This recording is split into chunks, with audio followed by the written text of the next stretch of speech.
This story was one of the scary stories my grandmother used to tell me as a child. I cannot verify its authenticity or provide any proof of it having originated from a real experience, except from the fact that nearly everyone in my mother's family knew of the story and could relate it to me accurately to the slightest detail.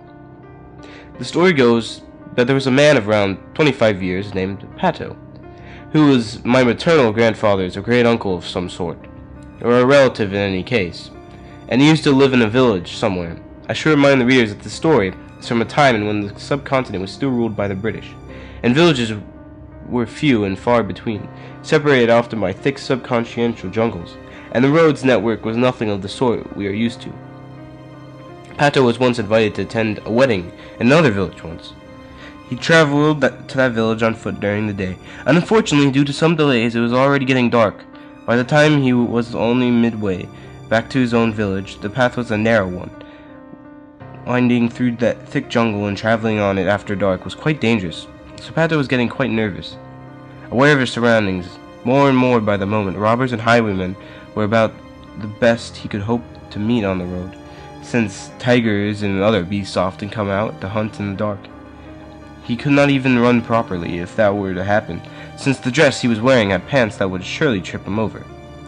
It was then when Pato came across a house in a sort of clearing in the middle of the jungle. There was a woman sitting outside the house, cooking something on a large pot, and she called to him as he passed. "Traveler, would you like some food and a place to stay for the night?" Pato was somewhat taken back, since it was strange for a woman to be living alone in the middle of the jungle, and stranger yet, that she would invite a complete stranger passing by into her house for the night. However, these were times when people were often very hospitable and grateful of having some place safe to stay at for the night. Pato took up the offer. Pato was fed a fair meal, and the woman seemed to be friendly enough. The food and warmth of the night put him at ease, so he started to become quite drowsy. The woman made a bed for him on the floor, choosing to sleep on the farther end of the fairly large room herself. Pato's bed was made right up against a table, on which rested the only source of light in the dark, a brightly burning candle.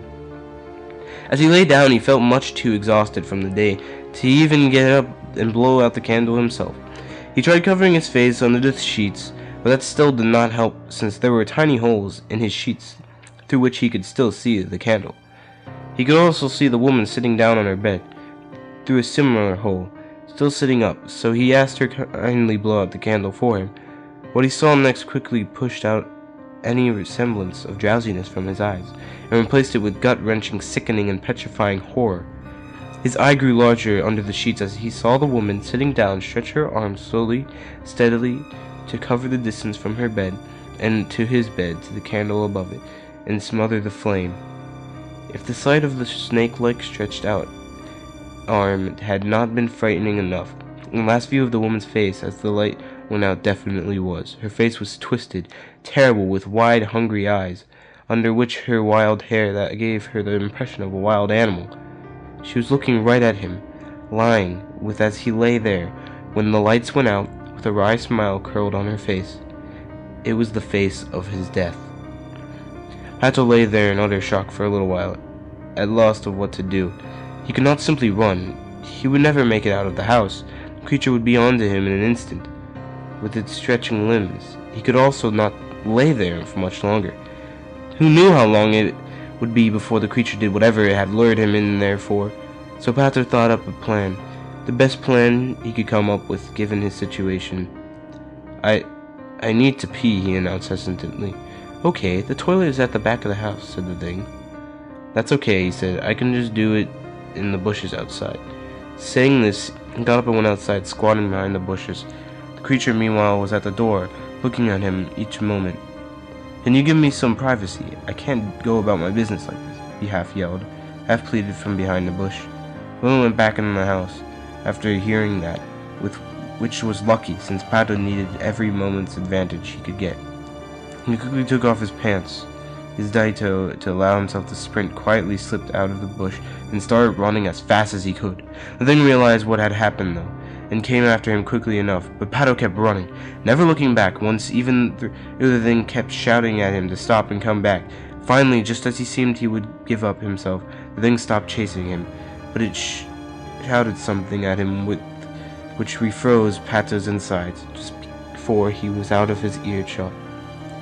"You can run, Pato, but my sister will be waiting up ahead to greet you, and she can run much faster than I can."